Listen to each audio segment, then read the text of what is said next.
Officer.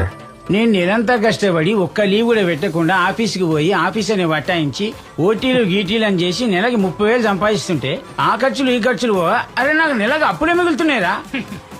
మీకేమో పని లేదు పాట లేదు, ఇంకా అదే కాలేజీలో చదువుతున్నారు, రోజు మందు కొడుతున్నారు, అడిగిన కల్లా అప్పిస్తున్నారు, ఎవరైనా అడ్డొస్తే బొక్కలేరు కొడుతున్నారు.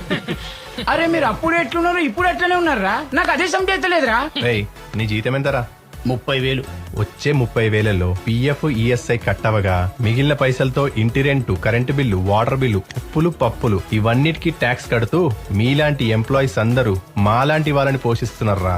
అది మీకు అర్థమవట్లేదు. అదే మేము స్టూడెంట్స్ కాబట్టి హాస్టల్ రెంట్ లేదు, కాలేజ్ ఫీజు లేదు, టైంకి స్కాలర్షిప్ వస్తుంది, నెల నెల నిరుద్యోగ భృతి వస్తుంది. అదే కాకుండా ఊర్లో అమ్మ నాన్నకి ఇల్లు, రేషన్ షాప్ నుంచి ఉప్పులు పప్పులు పుక్కట్లు వస్తున్నాయి.